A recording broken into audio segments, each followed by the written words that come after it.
Bienvenue, bienvenue, bienvenue à vous, mes rois, mes reines, mes princes, mes princesses. Bienvenue au cours royal princesse Bateke Abouabakare, Amboulabe, Akourabe, la Velabe. La Velabe, Brabe, donc vous, Toulandari, Toula, Koua, Brabe, Toula, Bounra, Brabe. Bienvenue au cours royal, mes rois, mes reines, mes princesses. Notre rendez-vous hebdomadaire, voilà, comme d'habitude. Honorée de vous retrouver et très heureuse toujours d'être avec vous.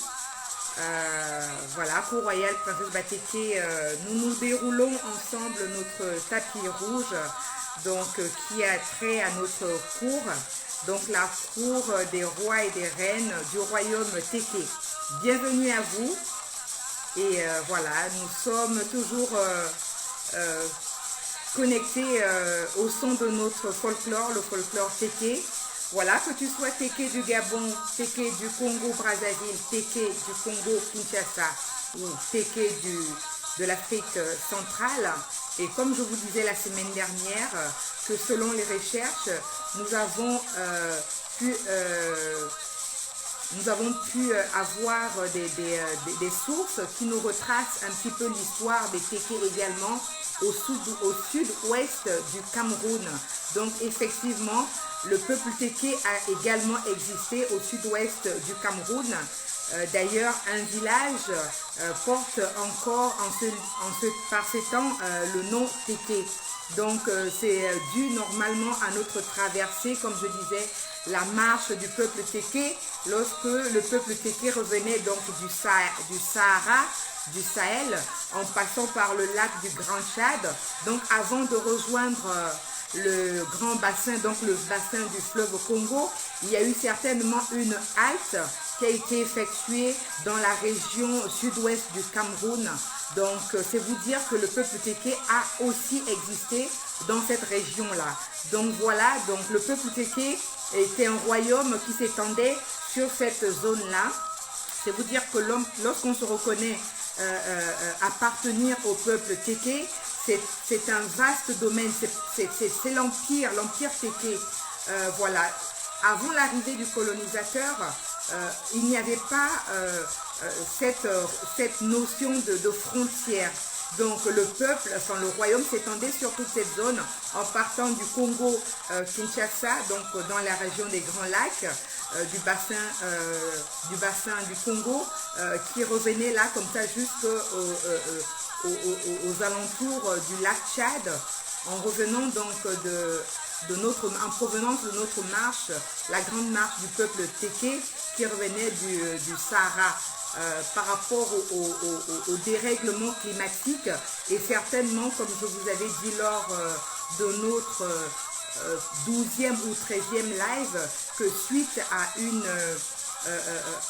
une démographie ou à la démographie du peuple Teke qui était concentrée sur ce domaine-là, et également aux modifications climatiques, un certain nombre, un groupe s'est détaché, qui a préféré aller établir et chercher d'autres lieux pour recréer la vie et avoir plus de matière pour pouvoir nourrir ces populations-là.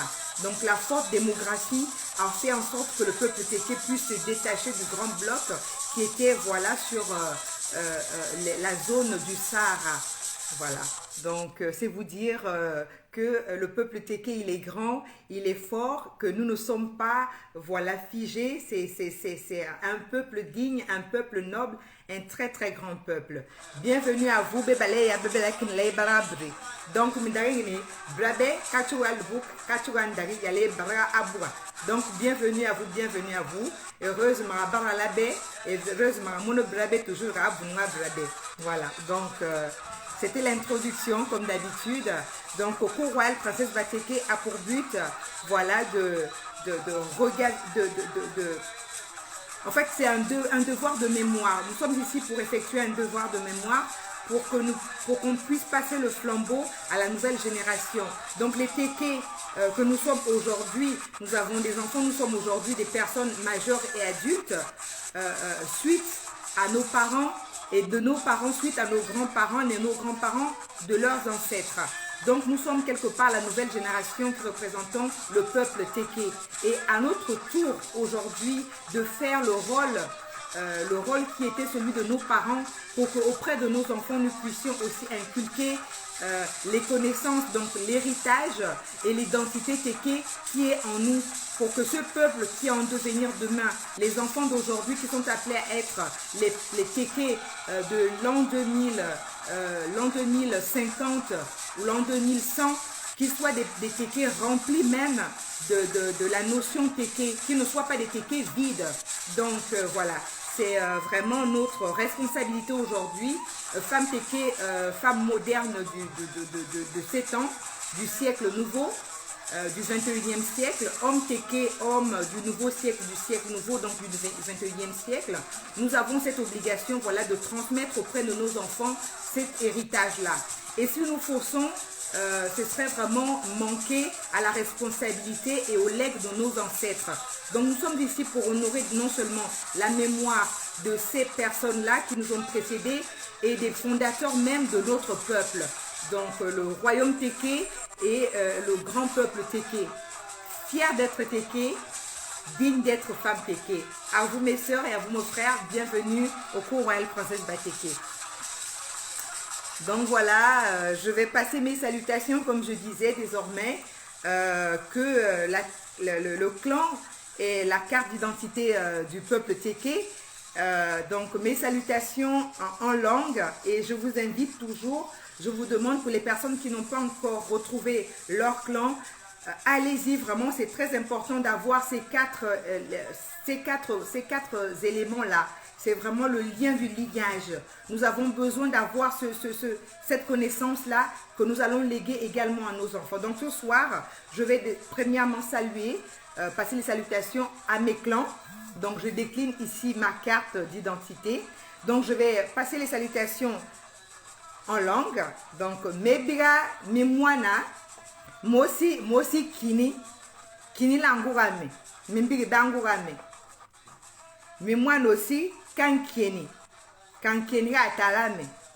Mimwana aussi Ngambui Katalame. Mindal aussi l'éclat là Ankarame, Mimwana aussi l'éclat Ankarame Banjonguru. Donc je vais reprendre cette formule-là en français pour édifier nos jeunes enfants, voilà, qui n'ont pas trop connaissance, donc pour qu'ils puissent voilà, acquérir cette connaissance-là. Donc mes salutations au clan. Donc le clan, c'est mon arbre généalogique. L'arbre généalogique qui est la carte d'identité même de l'individu Téké. Donc mes salutations à mon clan. Donc je suis fille de Kini. Je suis fille de Kini. Kini est le clan maternel. Donc à mes mamans, les personnes qui se reconnaissent, qui s'identifient au clan Kini, vous êtes donc mes mamans, mes salutations. Et également, je suis la petite fille et fille donc du clan Kankieni. Kankieni est le clan paternel et Ngambui également le clan paternel. Donc sur le lignage maternel et paternel de mon papa, il y a ces deux clans-là. Kankieni, mon père, et Ngambui, mon père. Donc également, je salue l'éclat. L'éclat qui est le clan de mon grand-père. Et puisque je vous avais dit lors du 12e live, nous avons parlé donc du mariage au Bali, que la petite fille était donc quelque part la femme, entre guillemets, de ses grands-parents. Donc de son grand-père maternel. Donc lorsque je dis Mindala, donc j'appartiens à la descendance des grands-parents maternels. Donc mes grands-parents paternels sont l'éclat, Aslekela Mindalabe, Mindigebe. Voilà, maintenant je vais adresser mes salutations aux clans voisins qui ne sont pas apparentés aux miens, mais qui sont quand même dans la sphère du peuple Téké. Donc mes salutations aux autres clans qui sont les clans Komo, Asim Komo Mimbigebe, Asim Pane Mimbigebe, Asi Otari Mimbigebe, Asi Luri Mimbigebe, Asi Okama Mimbigebe, Asi Mbuli Mimbigebe, Asi Ndia Mimbigebe, Asi Mbuma Mimbigebe, le kuna mimbigbe. Asim pumi mimbigbe. Asigantaba mimbigbe. Asim bui mimbigbe. Asim dia antaba mimbigbe. Asi kampini mimbigbe. Asi olua mimbigbe. Asi lesumu mimbigbe. Asi kakumbu mimbigbe. Asi kala mimbigbe. Asi edri mimbigbe. Bayaya kimabo. Donc pour les personnes qui n'ont pas pu faire voilà cette recherche là, allez-y, c'est vraiment très intéressant, c'est très enrichissant. Demandez à vos parents, grands-parents, tantes, quel est le clan de votre maman. Et donc, une personne, un individu qui est constitué de 4 clans. Donc, les 2 clans du côté paternel et les 2 clans du côté maternel. Donc, père-mère, sur les 4, et on retrouve son lignage. Et sur ces clans-là, on va se restituer donc son identité clanique. Merci à vous, merci d'être là. Honoré d'être toujours avec vous et honoré voilà, de votre présence. Merci de m'accorder de ce temps, de votre temps. Je reconnais bien que le dimanche est vraiment un temps que nous sommes, que les personnes ont pour habitude de partager avec les conjoints, conjointes et les enfants. Mais voilà, la culture est quand même au centre et les fondements même de l'être humain.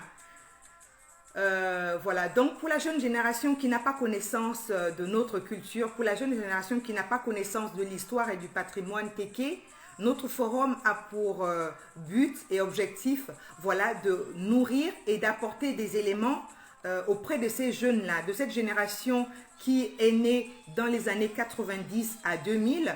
Ce sont des Téké, des nouveaux Téké qui n'ont aucune, je ne vais pas dire aucune substance, mais qui n'a pas assez de connaissances. Mais on ne peut pas demander à ces enfants d'avoir un comportement ou avoir des us et coutumes alors qu'ils n'ont pas connaissance même des fondements et des principes même de l'histoire Téké. Donc ici, mes chères sœurs, mes chers frères, ensemble, nous allons constituer vraiment un canevas pour pouvoir permettre à ces enfants de venir là, puiser ces connaissances-là et se remplir. Voilà, un enfant Téké qui retrouve en fait son identité, ce sera un Téké digne et fier de demain. Donc, pour notre thème ce soir, donc nous sommes au 16e live. Donc, notre 16e live a pour thème Téké d'hier et Téké d'aujourd'hui. Voilà, donc un peuple authentique.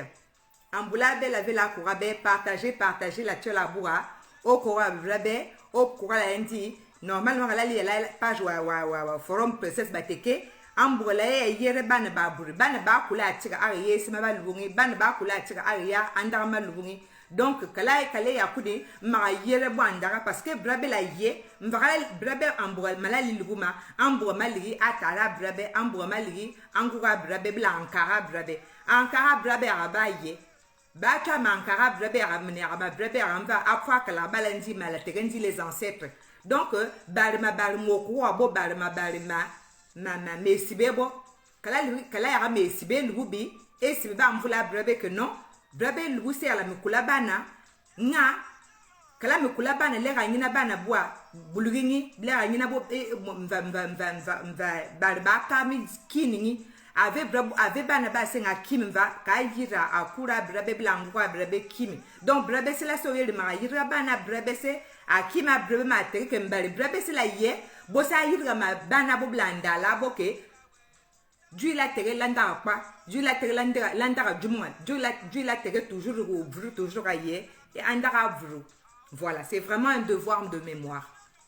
Donc comme je disais, donc le thème de ce soir c'est les Téké, le Téké d'aujourd'hui, Téké d'hier et Téké d'aujourd'hui.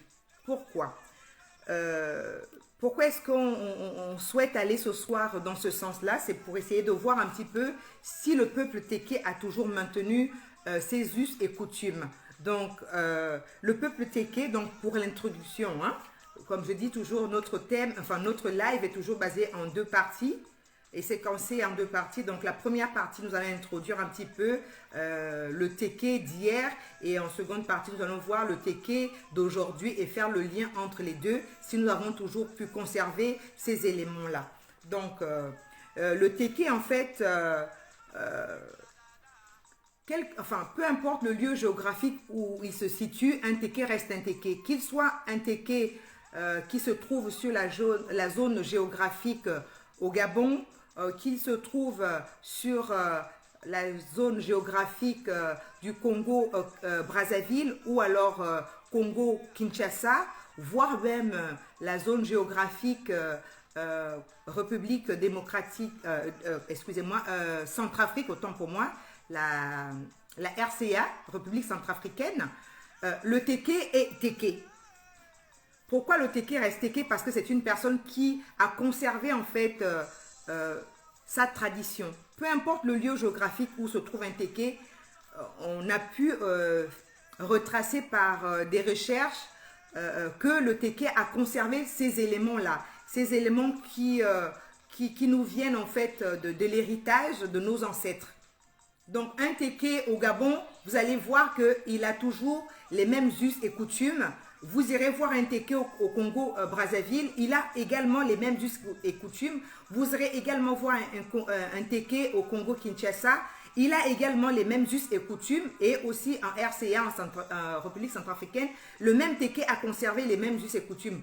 Donc fort de ce regard-là, le Teke est vraiment conservateur.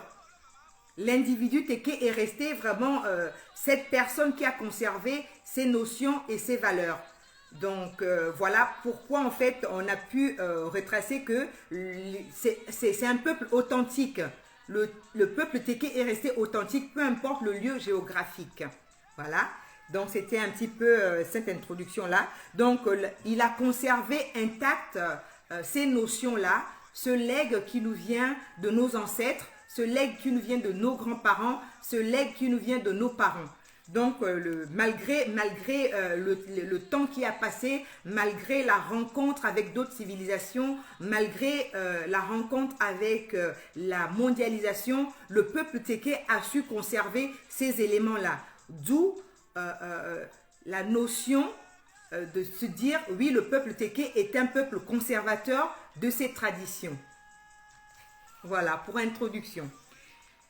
Donc, par rapport à ça, nous avons pu parcourir un petit peu pas mal d'éléments. On a pu retracer sur les détails au niveau culinaire. Un Teke qui est au Gabon, un Teke qui est à Brazzaville, un Teke qui est à Kinshasa, un Teke en République centrafricaine. Ils ont toujours les mêmes notions culinaires.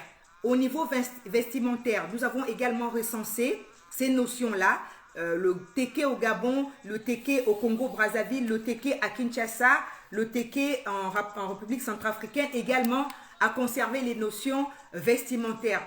Donc c'est vraiment fort de tous ces regards-là qu'on a pu vraiment retracer que le peuple Teke est resté quelque part un peuple authentique.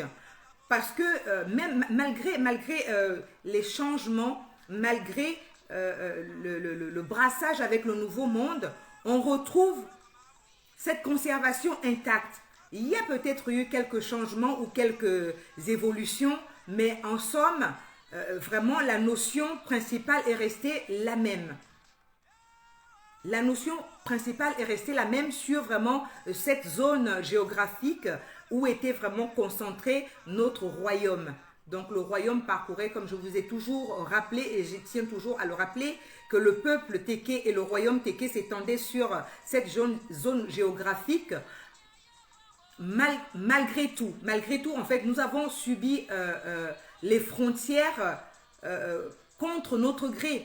Mais lorsque le royaume Teke avait été établi par nos ancêtres, nos aïeux, il n'était pas, comment dire, il n'y avait pas une perspective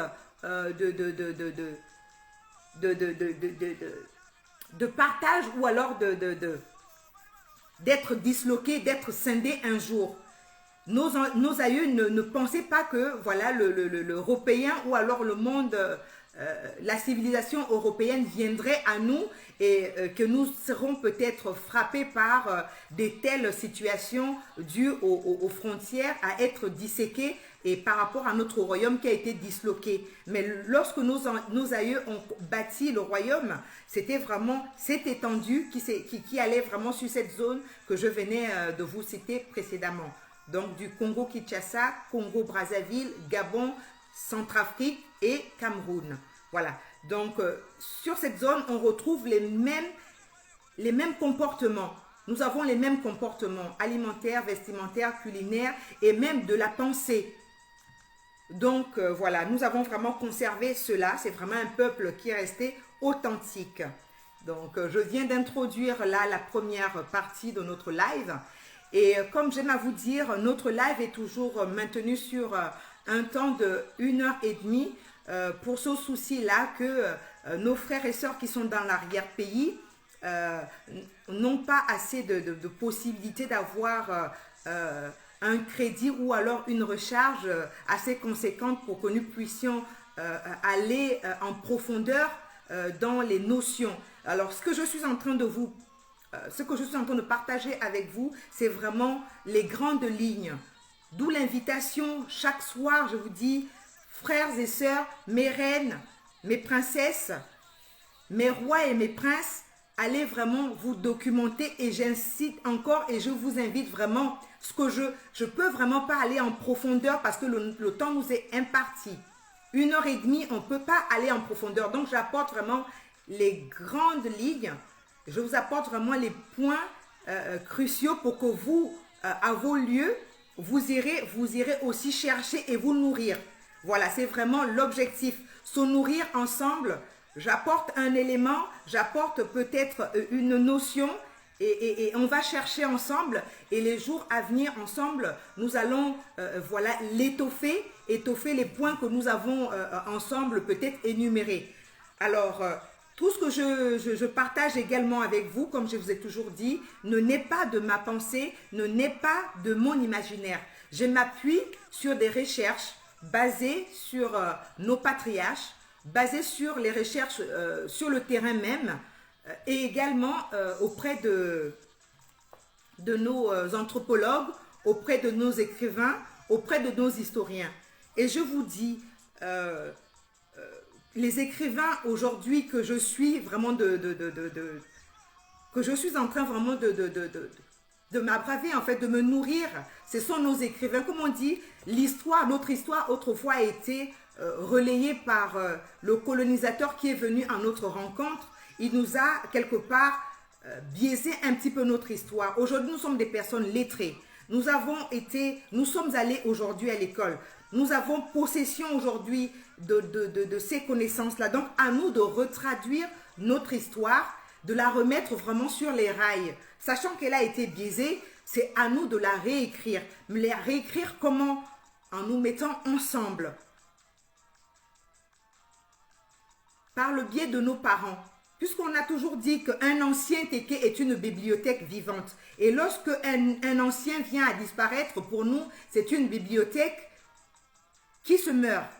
Donc, allez demander à vos grands-parents, allez demander à vos mamans, allez demander à vos tantes et vos oncles, vraiment de vous relater les histoires, de vous partager en fait leur vécu. Parce qu'un vécu aussi peut traduire plus tard une histoire qui peut toujours faire partie de notre héritage. C'est le vécu qui construit en fait l'histoire d'un peuple. Chaque individu a son histoire et l'ensemble de chaque histoire constitue l'histoire d'un peuple. Donc je vous invite encore ici ce soir à aller vous documenter. Nous avons des écrivains tels que l'écrivain Eugénie Opou qui publie à l'Harmattan et également l'écrivain Obiel et Bianza, tous deux qui sont donc publiés aux éditions l'Harmattan. Nous avons vraiment des écrivains qui ont vraiment retracé notre histoire. Allez-y, je vous invite vraiment, allez vraiment vous enquérir de ces documents-là pour que vous aussi, vous puissiez faire votre expérience à travers les écrits, à travers les recherches de ces historiens-là, vous abreuvez de cette histoire-là. pour que nous puissions être ensemble les détenteurs et détentrices de notre patrimoine. Ne laissons pas notre patrimoine être véhiculé par d'autres peuples. Ne laissons pas notre patrimoine être véhiculé par d'autres civilisations. C'est à nous de faire notre histoire et c'est à nous de transmettre le relais auprès de nos enfants. Le flambeau, c'est vraiment notre responsabilité. Donc, vous avez un livre que je vais vraiment vous recommander fortement, Le Royaume Téké, donc de Eugénie Opou, publié aux éditions L'Harmattan. Vous avez également La monarchie des droits ancestrales Téké, sacralité et autorité de Opiel et Biatsa. Vraiment, je vous invite vivement à vous procurer vraiment ces deux écrivains-là. C'est vraiment notre histoire, c'est vraiment des recherches vraiment assez étoffées. Voilà, donc nous allons poursuivre. Avez-vous des questions sur l'introduction? Que le peuple Téké est un peuple conservateur, que du siècle dernier à ce nouveau siècle qui est le 21e siècle, nous avons vraiment conservé nos us aux coutumes. Avez-vous des questions? Manjorabe. Donc, mindare mini madjula la fala mini. Brabe kuni normalement, esma bam poule ayuga, esma ba basira kula kala. Donc, kala ligi wa temre kala ligi a tege bakala. A tege wa muno tege kala ka bouya le Gabon. Esma ba bonde, esma ba bo o tege wa le Congo. Esma ba so o tege wa le Congo, esma ba sa o tege wa Kinshasa. Esma ba sa o tege wa Kinshasa, esma se ba sa o tege wa ka République centrafricaine. Donc ma la ngini brabe bore, esma bia emwetu efu emwetu.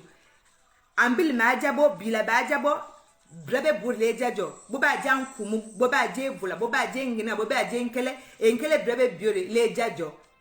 Nkumu ajabo se brabe se le jayo. Donc o tege wa lindem pinimbuwa. O tege kalika ko tege.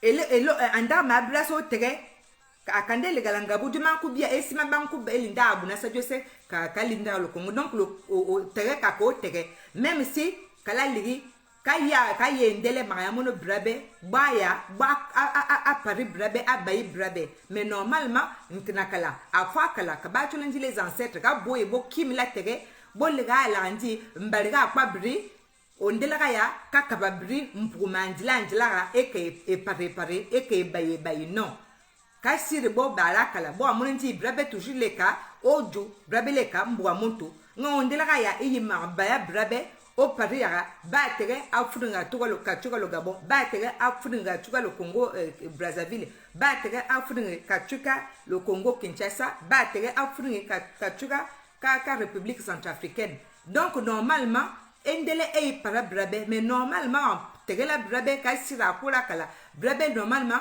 mburu o moto. Il y a les kasima andare menta la première partie. Donc là nous allons aborder la seconde partie. Donc manfula ngini balinga question manjurabe aka bela digni la évolué bela la ramé. Avez-vous des questions sur cette première partie? C'est une question.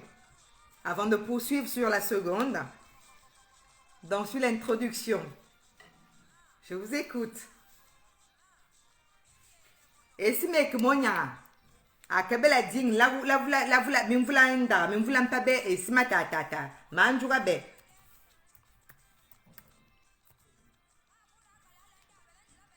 Alors, nous allons progresser sur la seconde phase, la seconde partie de notre live. Donc, nous allons aborder le Téké d'aujourd'hui et le Téké d'hier et le Téké d'aujourd'hui étant pour moi. Donc, toute tradition en fait est régie par des interdits et des recommandations. Pas de questions, me dit Wanes Madjou. Ok, très bien, nous allons évoluer. Partagez le direct, hein. Franchement, c'est pour nos enfants, pour la nouvelle génération. Lorsque nous sommes ici, les personnes qui ont peut-être eu l'occasion d'être en direct, pour d'autres qui n'ont pas ces informations-là, il est bon de partager pour que le message puisse atteindre ces enfants-là qui sont avides de ces connaissances-là.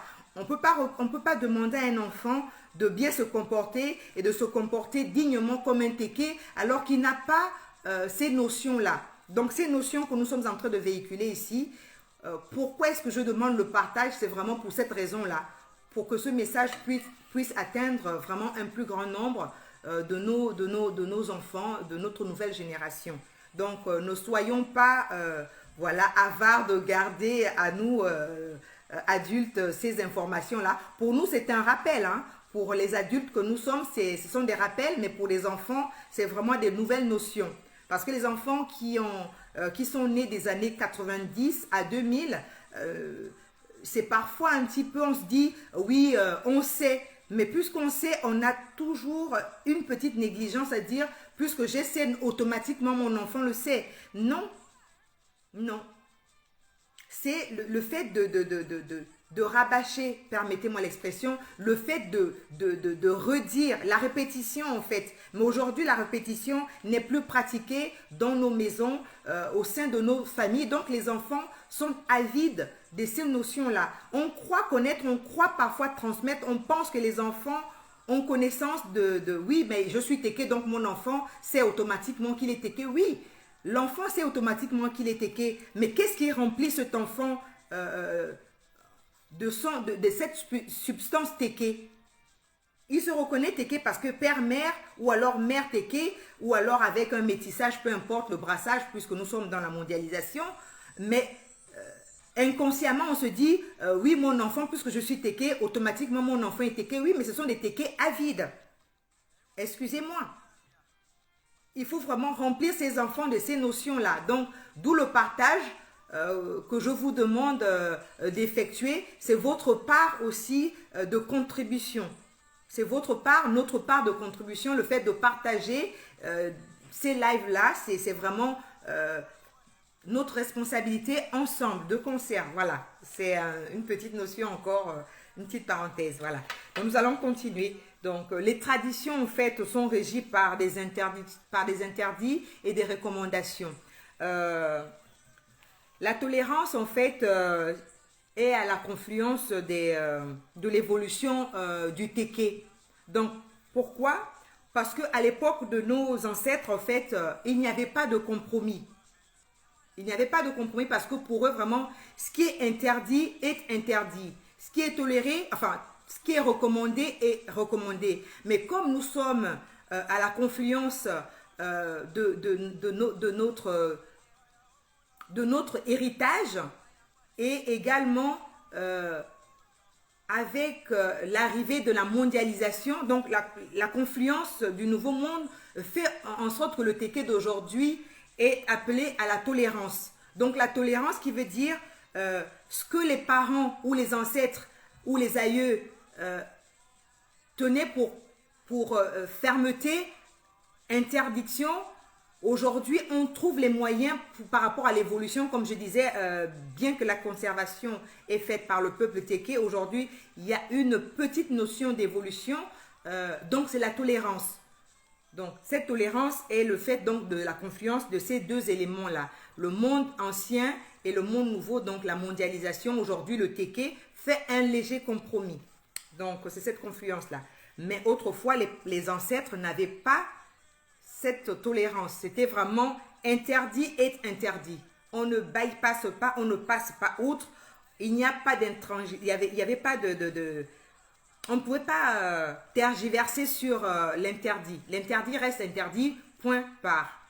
Ce qui est recommandé est recommandé. On ne doit pas, voilà, soustraire ou rajouter. Ce qui est recommandé est recommandé, point à la ligne.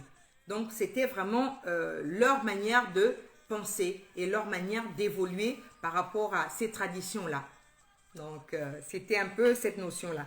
Donc, les interdits et les recommandations, c'était comme pour eux, s'ils ne respectaient pas ces deux éléments-là, c'était comme pour les ancêtres et les aïeux, une manière pour eux d'enfreindre en fait le sacré. Et d'ailleurs, le sacré, en fait, si on peut bien comprendre, comment est-ce qu'on peut interpréter le sacré? Ben, le sacré, en fait, c'est vraiment c'est la fondation ou oui, c'est à la fondation de l'interdit et des recommandations. Voilà ces deux éléments qui composent en fait le sacré. Lorsqu'on prend l'interdit et on prend également les recommandations, ce mixage va composer le sacré.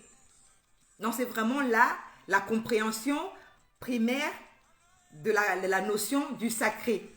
Et ce sacré va induire quelque part la conservation de la tradition. L'interdit et la recommandation est la fondation du sacré.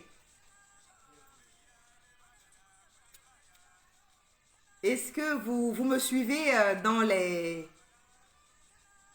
l'exposé? J'aimerais avoir quelques pouces si vraiment vous êtes avec moi.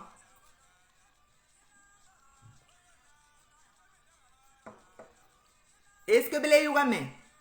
Donc min je sema la fala gri normal maga li andara kala barakala ligi mabo aka min pangri ngiri baka sala ngiri baka ira ngiri mabo ngiri mais maintenant aka mbila ramini kasima ki bubasa kasako boba asako kasima akamang ba vuta mbira ba vuto shungi amela andi i bubasa kaligi akura kala kaligi bo kakabwa mais maintenant comme brebe atege ba lubu la memono esma baba lubu andara kalabla andara ma lubu brebe la me vusamo a me ça que lubu andi nganku me la tolérance donc confiance que esime kalabla esime lubu la vusamo ya ale ça que bon esma ba kula asira kula kala bon jao nya donc la ira bu la ira ngulungulu ma liga akura kala bo li ngulungulu li onya ibo amilaga boga ye tele ibo amilaga ibka boga ila tele nga braba tege balubu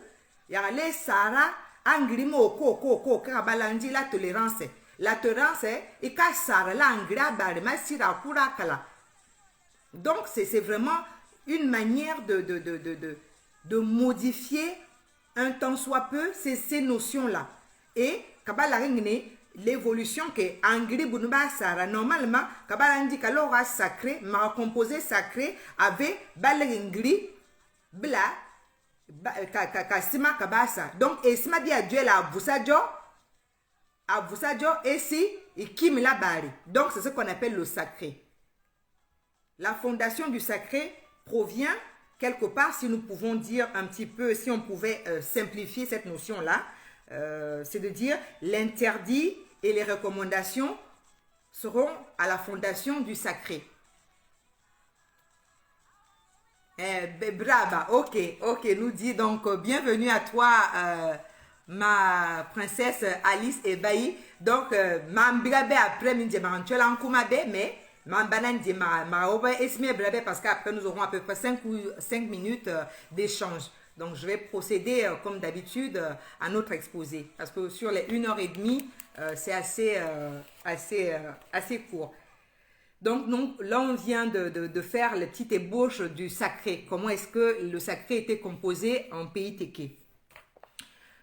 Donc, c'est ainsi que nous pouvons donc retrouver parmi les traditions les éléments que le peuple Téké a conservé de nos jours. Donc, je vais citer ici quelques éléments. Donc, sur le premier plan, les recommandations. Ce que nous avons conservé du temps passé, donc le Téké d'hier et le Téké d'aujourd'hui, ce que nous avons conservé, nous allons énumérer, égrener ces quelques notions conservées, puisque nous sommes un peuple conservateur. Donc, sur le premier plan, les recommandations, nous avons donc le respect des aïeux.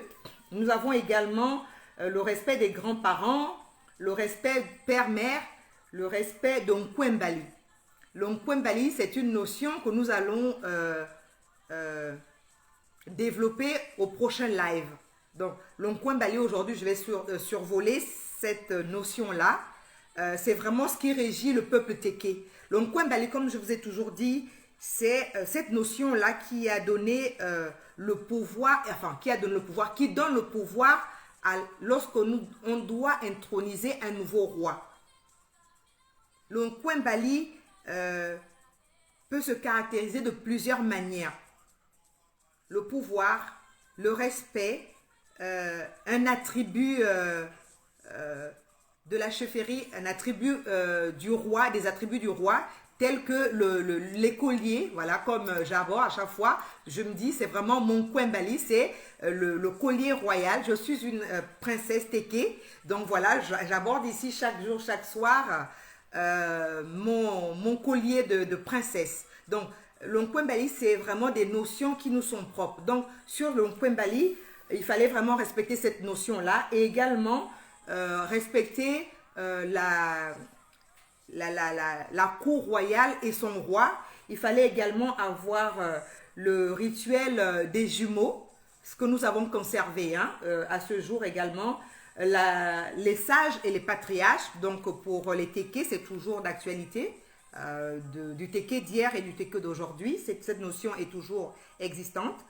Également la guérison, donc les guérisseurs qui pouvaient pratiquer donc la guérison soit par les plantes ou alors par la danse et la musique. Donc c'est ce qu'on appelait la danse Onkira qui permettait voilà de guérir des maux.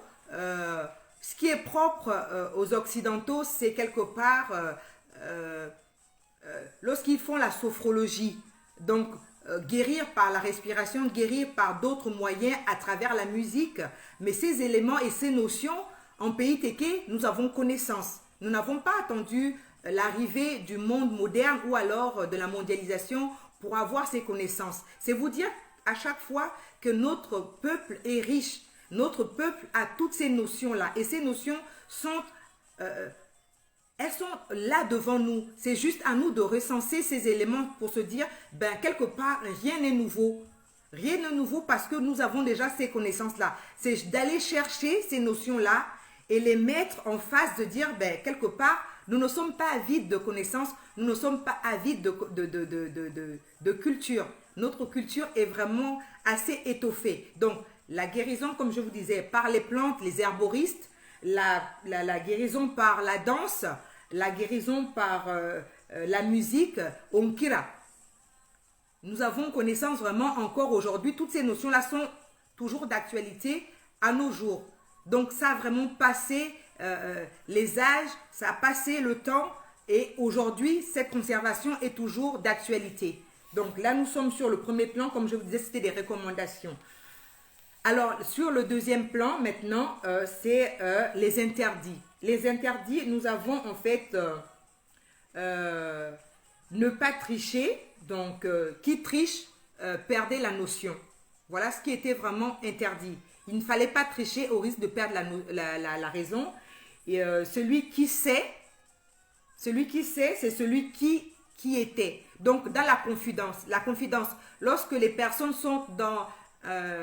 le corps de garde ou alors au cours d'un rite, ces personnes qui ont cette connaissance-là, c'est parce qu'elles étaient présentes lors de ce rite. Donc, celui qui sait, c'est celui qui était. C'était des notions propres à nous et qui sont toujours aujourd'hui. Souvent, comme on dit, c'est un peu le merta. Pour les personnes qui vont pratiquer la danse Onkira, tout ne se dit pas, tout ne se divulgue pas pour conserver quelque part cette sacralité. Je sais... mais c'est véhiculé, voilà, dans notre notion, c'est véhiculé par rapport à notre héritage. Donc, l'héritage que nous allons transmettre à nos enfants, à notre jeune génération. Donc, celui qui sait, c'est celui qui était. Donc, au lieu du secret. Voilà. Donc, ensuite, nous avons également... on ne peut pas, comment dire, dérober ce qui n'est pas à nous, ne pas posséder ce qui ne t'est pas dû. Donc, également, il était établi une notion pour les chasseurs. Il disait, on ne peut pas, enfin, un chasseur ne doit pas aller faire une partie de chasse avec les chiens de son beau-frère. On ne va pas en chasse avec les chiens de son beau-frère. Donc, allez demander aux grands-parents de vous retraduire ces notions-là. Moi, aujourd'hui, je comprends ce que ça veut dire. Voilà, je vous invite vraiment, allez comprendre ces notions-là. Je vous donne les grandes lignes, à vous d'aller chercher en profondeur. Donc, on ne chasse pas avec les chiens de son beau-frère. On ne pénètre pas la maison d'autrui. en son absence ou alors sans être invité par autrui. Donc, on ne vient chez autrui que sous invitation ou alors en la présence, mais pas en l'absence d'autrui. Et également, ne pas prendre ce qui n'est pas à toi, ce qui ne t'appartient pas. Et on ne convoite pas la femme de l'autre. Il était également interdit de consommer certaines catégories de nourriture, de viande et de poisson. Donc voilà ces interdits-là. Lorsqu'on ne respectait pas le premier plan qui est donc les recommandations, le deuxième plan, les interdits, si ces deux plans n'étaient pas respectés par l'individu téké, on risquait comme ça de subir soit des maladies de longue durée ou alors voilà des incapacités au niveau de la réflexion. On perdait quelque part des notions. Donc, il fallait vraiment respecter ces deux plans-là pour être une personne stable dans la société téké. Et également, il était interdit de pratiquer les travaux champêtres ou alors de se rendre en forêt pendant le jour sacré. Alors, le jour sacré pour le peuple téké est appelé Otsara ou alors Nkwembali. Il était interdit d'aller dans les lieux de forêt ou aller vaquer à ses occupations le jour sacré. Donc le jour sacré en pays téké est appelé Otsara. Otsara, il ne fallait pas se rendre dans la forêt ou en forêt ou dans son champ. Il fallait vraiment respecter ce temps-là. Il fallait, voilà, les hommes, les femmes rester au village. Il fallait respecter ce moment-là. Et aussi, en pays téké, la semaine se déroulait sur 4 jours. La semaine en pays téké est répertoriée sur 4 jours. Donc, je vais vous citer les 4 jours. Donc, il y avait 3 jours ouvrés où les personnes pouvaient vaquer aux occupations dans les forêts, dans les champs, ou en pêche, en chasse. Donc, les 3 jours ouvrés sont au duo, donc kadje, tout là-bas il y aura dit au duo. Ou alors, nous avons également au kwe et au kila. Voilà les 3 jours ouvrés où l'individu téké pouvait se rendre dans ces lieux de travaux champêtres. Mais le jour appelé Otsara ou Kwembali était vraiment sacré. Personne ne bouge du village. On doit être tous au village. Celui qui s'amusait ou celle qui s'amusait à aller en forêt pouvait être frappé de perte de connaissances ou alors désorienté en forêt. Lorsqu'on disait parfois nos grands-parents, ben, telle personne est perdue en forêt, mais quelque part c'était lorsqu'elles allaient enfreindre ce jour interdit, au Tara, au Kwembali, ce jour réservé au sacré. Donc notre semaine en téké, la semaine téké est composée de 4 jours. Contrairement à la semaine calendaire que nous avons emprunté au monde européen ou aux occidentaux, lorsqu'ils sont arrivés, ils nous ont dit voilà, la semaine est composée de 7 jours. Mais non, nous en pays téké, nous avons un calendrier. Donc aujourd'hui encore, je vais juste survoler ces notions-là. Cela fera le sujet d'un prochain live. Donc le calendrier, les semaines, les jours et compter en langue téké. Donc ce sera lors d'un prochain live que nous allons vraiment approfondir ces notions-là. Donc retenez tout simplement que les interdits étaient vraiment constitués de cette façon-là. Au Tsara, Onkwembali, personne ne va sur les lieux de chasse ou de pêche ou en forêt, au risque d'être perdu ou d'être perturbé, déréglé de son orientation, et les personnes se perdaient en forêt pendant des jours et des jours jusqu'au jour où le sacré se disait ben voilà, bon c'est bon, elle a tellement subi notre courroux, on va lâcher, la personne va pouvoir retrouver son chemin. Donc c'était vraiment ces interdictions là. Donc le sacré était au fondement de l'interdit et des recommandations. Donc, nous allons poursuivre toujours. Chez le peuple téké, en fait,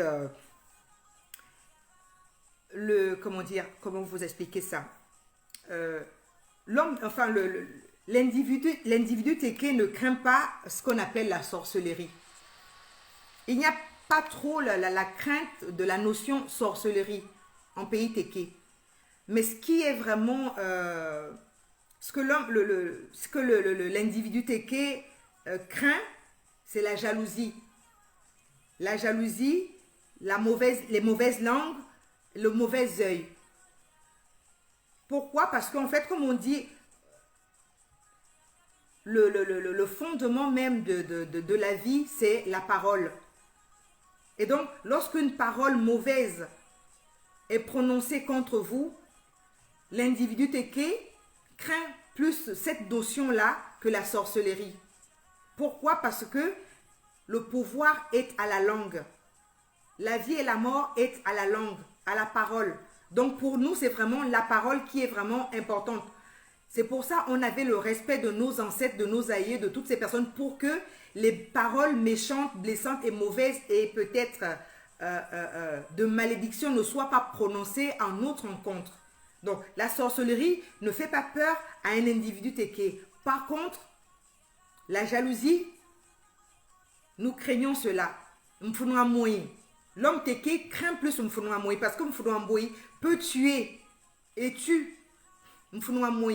La jalousie, la langue, la parole, ce qui se dit lorsqu'on dit Ekani, hein? Lorsqu'on prononce ou lorsqu'on dit une malédiction, il fallait vraiment trouver des patriarches pour dénouer ces paroles prononcées qui pouvaient comme ça vraiment entraîner des pesanteurs dans la vie d'un individu. Donc voilà vraiment ces notions que l'homme Téké avait crainte. L'homme Téké, en pays Téké, on ne craint pas la sorcellerie, mais on craint la jalousie, on craint la mauvaise langue, donc la mauvaise parole, et on craint le mauvais œil et dire les billes. Dire les billes, voilà. Ces trois notions-là, c'est vraiment ce que l'homme Téké, en pays Téké, nous craignons. Nous ne craignons pas la sorcellerie. Donc, en résumé, c'est vraiment la mauvaise pensée qui est le cauchemar de l'individu Téké et du peuple Téké. C'est ce qu'on craint vraiment.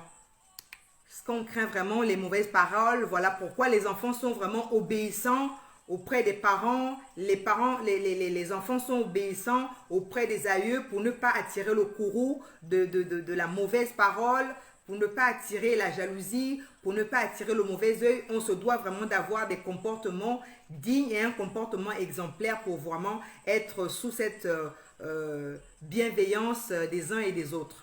Voilà, donc la sorcellerie en pays Téké n'est pas notre crainte parce que c'est la parole, le pouvoir à la parole et la vie et la mort à la parole comme on dit. C'est vraiment le fondement de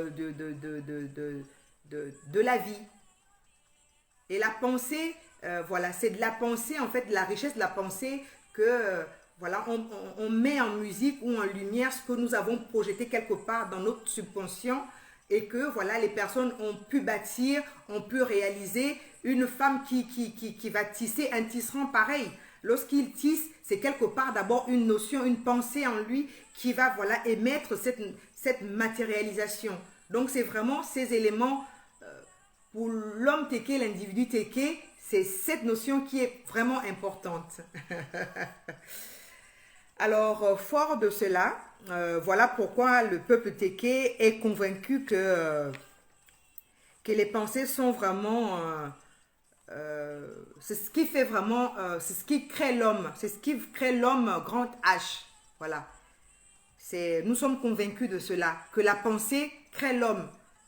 La pensée fait l'homme et la pensée permet de voir même la grandeur de l'être, de l'homme, grand H. Voilà. C'est ainsi qu'on pouvait déterminer la sagesse d'un patriarche de par sa pensée. On pouvait qualifier un chef de bon chef parce que il avait des bonnes pensées, une très belle réflexion. Et là, on pouvait dire voici un grand chef.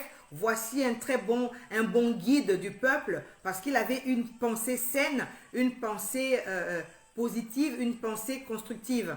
Voilà, c'est vraiment la pensée La pensée fait l'homme, la pensée donne la grandeur, la pensée peut, voilà, canaliser un bon guide. C'est vraiment la pensée. Alors, fort de ces notions que je viens de partager avec vous, lorsque nous allons descendre au temps moderne, ne laissez personne mettre en vous des doutes. Il faut croire en ses rêves. Il faut croire à sa pensée. Il faut vraiment faire vivre sa pensée. Pourquoi? Parce que l'enfant téké, les enfants téké aujourd'hui, ou l'homme téké, la femme téké aujourd'hui, nous doutons pourquoi? Parce que nous n'avons plus cette force. La force qui était en nous, qui émanait comme ça, la grandeur de l'être téké, de l'homme téké, grand H. Il faut que nous puissions nous réapproprier cette pensée-là pour que nous puissions redevenir grands et grandes.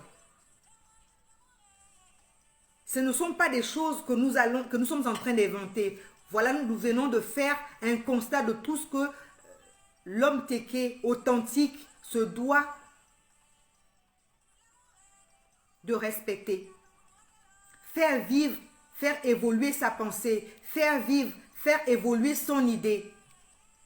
Ne pas laisser autrui faire ta pensée, ne pas laisser autrui faire ta réflexion. Fais toi-même ta réflexion et c'est ta réflexion qui pourra te donner des notions de défense ou de protection. Est-ce que je vais adhérer à cette notion-là? Mais c'est par rapport à ta pensée, à ta réflexion. De ces éléments, tu pourras dégager quelque part ton aura, tu pourras dégager quelque part ce qui est propre. Tu pourras faire une jugeote de dire oui, j'adhère, non, je n'adhère pas. La pensée, nous venons maintenant de dire, voilà, c'est poser cette base-là. L'homme téké ne doit pas être une girouette. La femme téké ne doit pas être une girouette. Il faut avoir ta pensée constructive. Nos ancêtres nous ont légué. Là, je viens de vous dire, voilà, toutes ces notions-là, c'est ce que nos parents, c'est comme ça qu'ils ont vécu. Le téké authentique, fort de sa pensée, il a pu construire. Fort de sa pensée, il a pu établir. Fort de sa pensée, il a pu instaurer, voilà, un royaume. Fort de sa pensée, il a pu établir un peuple téké. Nous sommes fiers. Nous sommes un peuple digne. Ne nous laissons pas à la perdition. Pensons ensemble. Gardez vraiment en vous votre rêve. Faire vivre son rêve. Matérialiser son rêve. Le monde se construit à partir des rêves et des pensées. J'ai pensé que celui qui ne rêve pas, celui qui ne rêve plus, quelque part, il s'arrête en fait de vivre. La vie, c'est un rêve. Mais ce n'est pas un rêve démesuré, un rêve qui concorde, en fait, qui corrobore avec l'existence de l'humain, l'humanité. Tout ce que nous vivons aujourd'hui, la technologie dans laquelle nous sommes en train d'émaner, de nous mouvoir aujourd'hui, c'est les pensées. C'est parti d'une pensée d'un être humain. Et l'être humain, donc la pensée grand H, elle peut se matérialiser sur toute civilisation. Le peuple téké, les peuples voisins. C'est la pensée qui fait l'homme. C'est la pensée qui grandit l'homme. C'est la pensée qui fait vraiment le caractère, qui donne la grandeur de l'être.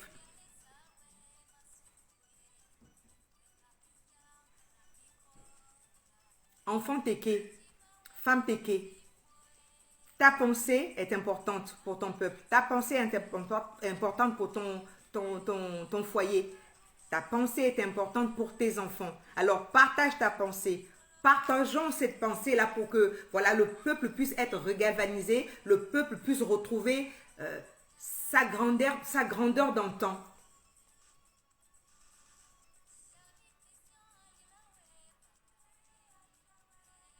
Atera ave ba sesma esma balandi mbura bo esma wa atema ma yengunu kaba selon gununga. Même lorsque les anciens allaient abattre une plantation, ils avaient vraiment déjà, voilà, ils pensaient que ben voilà, avant d'abattre cette bille de Koumé, je vais abattre dans ce sens pour que lorsque le bois ira, comment dire, s'écrouler, ben il ira dans ce sens, parce que quelque part il a commencé à penser. Donc la pensée peut te protéger. La pensée c'est une notion assez grande. La pensée rejoint l'Onkwembali. L'Onkwembali que nous allons développer au cours d'un prochain live. Donc, la pensée, gardez votre pensée intacte. N'allez pas pâlir ou vous laisser intimider parce que ma pensée n'est pas belle, parce que ma pensée, non, toute pensée a lieu d'être.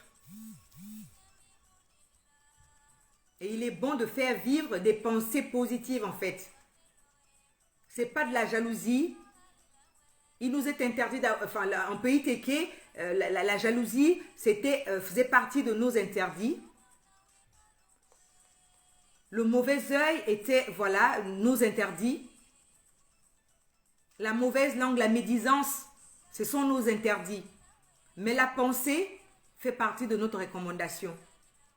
Alors, allons penser ensemble, penser reconstruire notre peuple, penser galvaniser notre génération, penser faire perdurer notre héritage pour que ces enfants soient remplis, pour que ces enfants soient vraiment les tékés de demain. Après nous, que ces tékés soient toujours des tékés dignes et fiers de nous remplacer. Aujourd'hui, nous sommes la génération qui avons remplacé nos parents, nos grands-parents et nos ancêtres.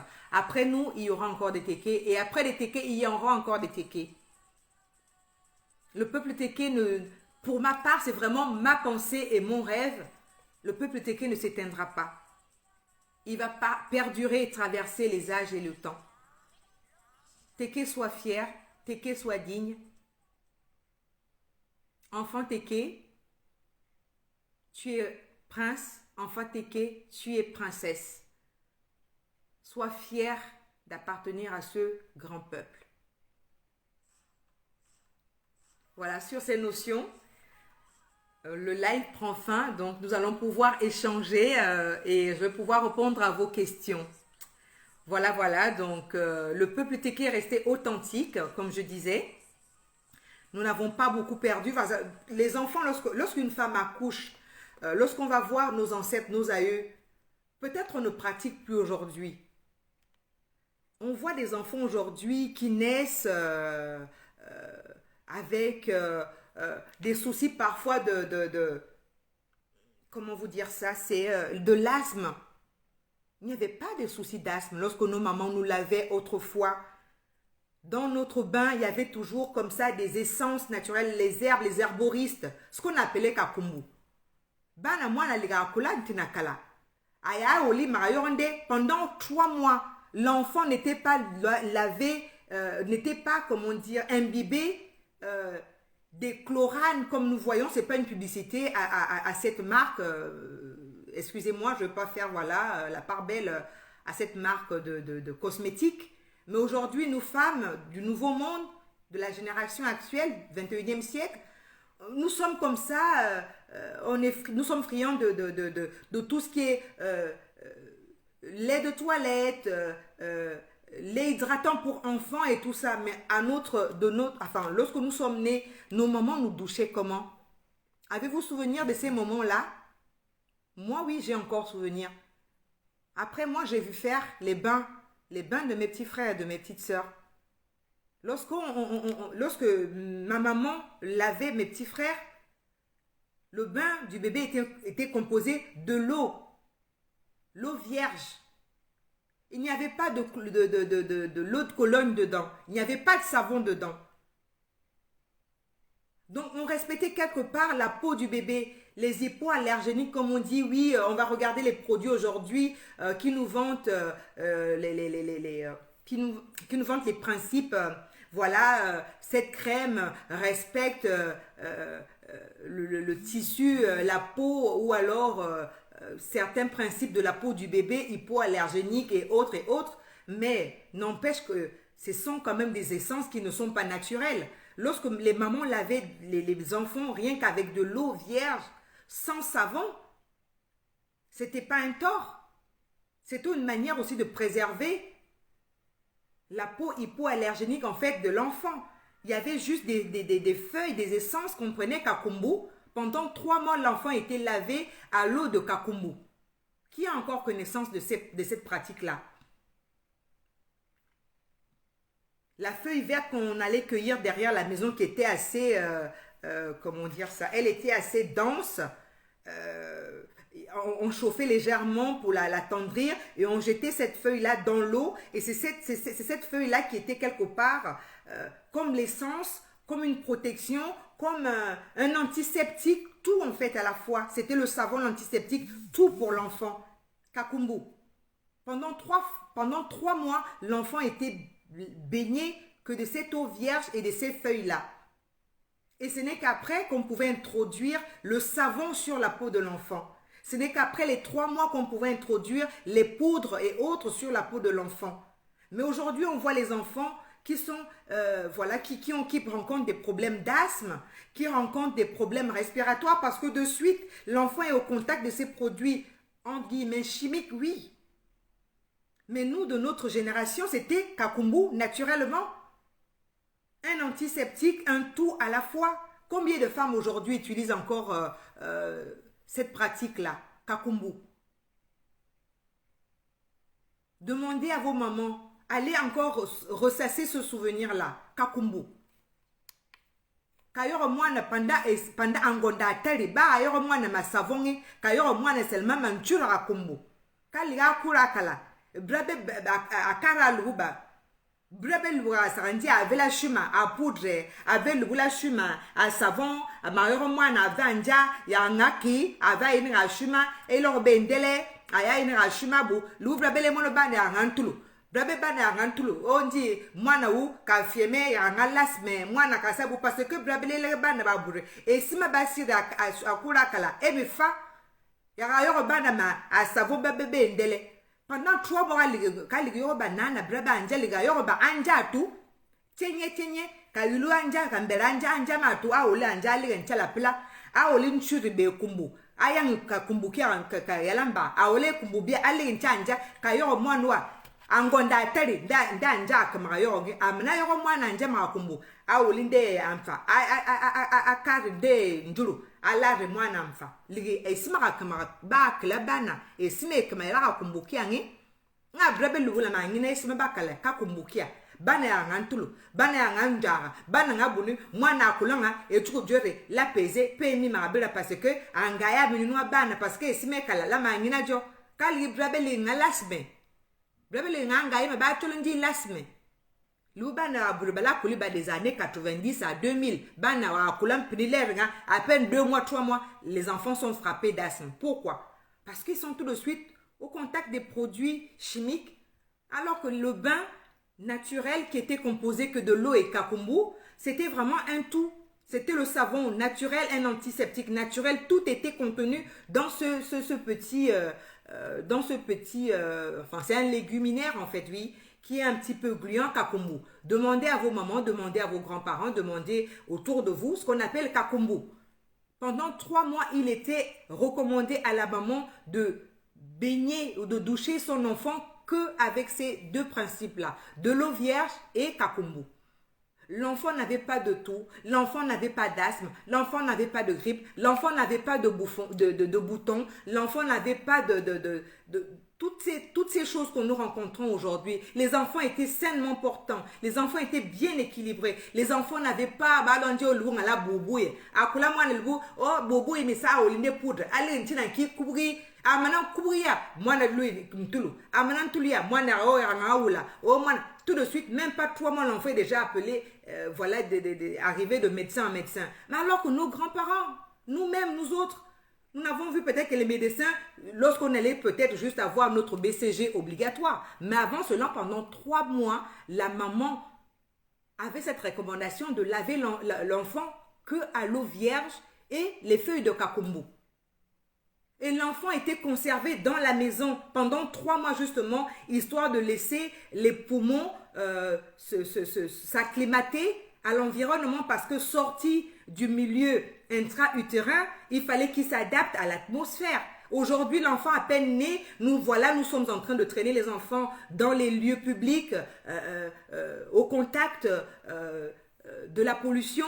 Les enfants sont frappés de tout, mais nos mamans respectaient 3 mois. L'enfant ne sortait pas de la maison. Est-ce que c'était un tort à cette époque-là? C'était un bien pour nous. Nous sommes des personnes bien portantes. Nous n'avons pas souffert d'asthme. Nous n'avons pas souffert des boutons des démangeaisons pendant comment dire, les maladies infantiles ou alors du nourrisson. Parce que nous étions bien portants, on laissait au nouveau-né le temps de s'acclimater à l'environnement. L'enfant reste dans la maison. La maman avait cette recommandation, l'enfant ne pouvait pas sortir de la maison. Mais pourquoi? Mais c'était des notions qui étaient vraiment belles. C'était une très belle notion. Le temps que voilà les poumons de l'enfant se forgent à l'air impropre que les adultes avaient déjà pour habitude de respirer. Le nouveau-né était encore assez fragile. Mais nous n'avons pas regardé ces choses-là. Nous n'avons pas posé un regard, un regard à déchiffrer en fait cette notion-là. Mais c'est une très belle notion. On préservait l'enfant pendant 3 mois. L'enfant ne sortait pas de la maison. C'est au bout de 3 mois, lorsqu'on se disait, ben voilà, les poumons de l'enfant sont peut-être bien consolidés. Il peut maintenant affronter la pollution que nous connaissons du monde moderne. Nos mamans nous préservaient. Elles nous lavaient avec de l'eau vierge, kakumbu. Pendant 3 mois, elles observaient ça. Au bout du 4e, l'enfant pouvait venir à la cour. L'enfant pouvait partir d'une maison à une autre. Mais aujourd'hui, à peine 1 semaine, 2 semaines, l'enfant est trimballé de gauche à droite. Est-ce que ce n'était pas des belles notions? Ces notions du téké authentique. Et cette notion que je suis en train de vous partager, j'ai connu encore le bain de kakumbu jusqu'aux années, on va dire, 98. J'ai vu mes petites sœurs et petits frères être baignés à l'eau de kakumbu, l'eau vierge. Femmes du nouveau siècle, femmes du 21e siècle. Aujourd'hui, on parle du retour aux valeurs sûres. Aujourd'hui, on nous vante le retour à l'écologie. Mais l'écologie, nos mamans ont pratiqué l'écologie. Est-ce qu'il ne serait pas bon pour nous aussi de repratiquer l'écologie que nos parents, nos grands-parents et nos ancêtres ont pratiqué? L'écologie qui fait aujourd'hui l'affaire de certains. Il y a des labels aujourd'hui. Les produits qui sont labellisés, appellation, certifié bio. Mais nos mamans ont pratiqué du bio sans pour autant mettre autant d'argent parce qu'un produit bio aujourd'hui, label bio, coûte des 100 et des 1000. Mais allons demander à nos mamans comment est-ce qu'elles ont pratiqué sur nous. Nous avons des peaux bien entretenues, nous avons des poumons bien en place. 3 mois, aujourd'hui, une femme est encore capable de pouvoir garder 3 mois son bébé dans la maison sans pour autant le sortir. Est-ce qu'aujourd'hui, une jeune femme voudrait laver son bébé à de l'eau vierge et les feuilles, les plantes de notre pharmacopée, les herboristes, kakumbu? Voici quelques notions que nous pouvons encore remettre à l'ordre du jour. Certains sont en train de revenir. Les Européens ont compris que trop de produits chimiques induisent des conséquences. Et nous qui avons tous ces principes autour de nous, à notre portée, sans pour autant payer des 100 et des 1000 comme certains qui payent le label bio, certifié bio, allons consommer quelque part notre bio. Nous l'avons à portée de main. Nous l'avons à portée de main. Voilà, mes sœurs, mes chers princes, mes princesses, mes rois, mes reines. Voilà notre authenticité, le peuple téké, le téké d'hier, le téké d'aujourd'hui. Sur cette notion, notre live prend fin. Donc, à vous de me poser quelques questions. Je vous écoute. Quelques minutes, on va dire. Nous avons 5 minutes. Voilà, je pourrais répondre à vos questions. Manjurabe. Manjurabe, manjurabe.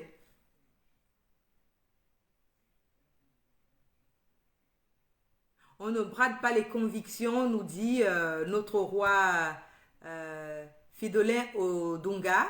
Effectivement, nos ancêtres étaient vraiment, enfin, nos aïeux étaient vraiment très carrés. Ce qui est interdit. Ce qui est recommandé. Mais nous, avec le Nouveau Monde, nous avons introduit la tolérance. Mais la tolérance, aujourd'hui, on la paye, hein. Il y a un prix. Nous payons le prix de la tolérance. Les mots qui minent aujourd'hui notre société, les mots qui minent notre société sont là, sont bel et bien aux alentours. À nous, voilà, de revenir un petit peu à notre authenticité. Voilà, la belle aboua bakare, mbarandare mene, non? Là, il y a voulu me simer kala parce qu'on délai, mais il y aurait sima bien ma boque, bois mi a voulu andra ma sira kula kala, bois rabase sima ba sira akula kala. Boba y roba ne mandara ma sira kula kala. Brabese, brabe ne sima bien, beaucoup ne ba landi, c'est le label bio. Brabe ramporabe, brabe besoin ma label bio nyanga. Nous avons toutes ces choses là, donc allons. Voilà, nous réapproprier de ces éléments-là pour, voilà, en faire usage et bon usage. Hein? La yoruba na mesime kala, bana antula fa, bana njare fa, parce que c'est des très très belles choses. C'est des très très belles choses. Merci à vous, merci d'être venu. Merci de toujours honorer à ce rendez-vous notre cour royale princesse Bateke. Voilà. Notre live prend fin. Merci à vous. Merci. Partagez le live. C'est notre devoir. Nous dressons cette passerelle pour pouvoir édifier notre jeune génération, pour pouvoir édifier nos enfants. Que la génération et le peuple Téké ne soient pas vides. Que nos enfants soient toujours... voilà, qui nous représente après nous, que le peuple Téké soit toujours présent, que ce soit en 2100, 1200, voilà, l'an 2200, l'an 2300, que le peuple Téké soit toujours d'actualité. Merci à vous, merci d'être venus et d'honorer chaque dimanche à ce rendez-vous hebdomadaire.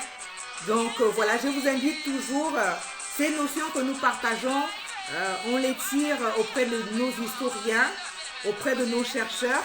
Je vous encourage, voilà, vous aussi à vous procurer, voilà, des recherches auprès donc des écrivains. Eugénie Opou, qui publie aux éditions L'Harmattan, voilà, telle que l'histoire, donc la reine Galéfourou, souveraine des Téké, dernière reine d'Afrique. Voilà, des livres dans ce sens-là, vraiment pour vous nourrir et vous réapproprier de notre histoire Téké. Vous avez également le royaume Téké, toujours écrit par l'écrivain Eugénie Opou, publié également aux éditions L'Harmattan. Vraiment, c'est des ouvrages qui vont vous nourrir, qui vont vous redonner connaissance auprès de nos us et coutumes. Je vous recommande également Opiel et Biatsa, la monarchie des droits ancestrales Téké, sacralité et autorité. Vous pourrez voilà, vous nourrir sur le fondement de notre royaume. Le royaume est le peuple Téké. Toujours sur le même écrivain également, Opiel et Biatsa, fondement de l'identité et de l'unité Téké. Voilà, toujours aux éditions L'Harmattan. Je vous invite franchement, si vous pouvez aussi vous procurer ces ouvrages-là pour que vous aussi, vous puissiez acquérir ces connaissances-là. C'est notre histoire, c'est à nous vraiment de nous approprier ces notions-là pour que, voilà, ensemble, on puisse, voilà, nous remettre à reposséder, voilà, à nous remettre à notre place, notre juste place des ayants droit, les ayants droit de l'héritage du peuple Téké. C'est notre héritage et ton héritage pour te remettre en place et pour te l'approprier, c'est à travers des lectures, c'est à travers des recherches. Donc ici, lorsque nous nous retrouvons, je vous donne des grandes lignes, je viens suggérer des grands points et c'est à vous d'aller dans vos lieux places, creuser un peu plus et trouver en profondeur ces notions-là pour en faire usage et faire votre propre compréhension. Voilà, c'est vraiment ça. Parlez en langue à vos enfants. Cherchez vraiment à comprendre comment nos ancêtres, nos aïeux ont pu évoluer dans ce monde pour être un téké stable et permettre que vos enfants et nos enfants soient également des tékés stables. La bella bella kudabu abakarabu abatere. Blabendare manato. Donc blabe aratu akma. Donc ratu eli, comme j'ai dit au cours du prochain live, nous allons nous allons creuser le sujet de Nkwembali. Donc je vous ai donné quelques notions ce soir et dimanche prochain, nous allons revenir plus en profondeur sur cet élément-là. Nkwembali, la semaine en téké et également les chiffres en langue téké. Merci, merci à vous. Merci, merci. La vela bella kourebe. La vela bella bella. Merci. Partagez le live. Partagez le live. Donc, et tout, normalement, et tout, babra irradie. Normalement, le jour sacré, c'est Otara, Nkwembali. Et les jours, les trois jours ouvrés du peuple téké sont au Duo, au Kla, au Kwe. Voilà les 3 jours sur lesquels nos ancêtres nos aïeux pouvaient vaquer à leurs occupations. Mais le jour où Tsara était interdit, c'était le jour à respecter et être à la maison et au village. La vela belle, merci. La mana, terminé vraiment toujours dans notre folklore. La Kaba Live, partagez le live. Merci, merci. J'espère que ces quelques notions que nous avons partagées ensemble ont pu faire sens en vous. Et que vous avez pu retenir ces quelques notions-là. La Bella Baie. À très bientôt, dimanche prochain. La Kaba Live, la Kaba. Partagez. C'est notre héritage. Et nous sommes là, voilà, pour faire honneur à nos ancêtres, faire honneur à nos grands-parents, faire honneur à tous ceux qui nous ont précédés et que nous conservons aussi à notre tour ce bel héritage et à transmettre le flambeau à la nouvelle génération téké. Bonne soirée. La vela beabo abakare, la kachua kama. Merci.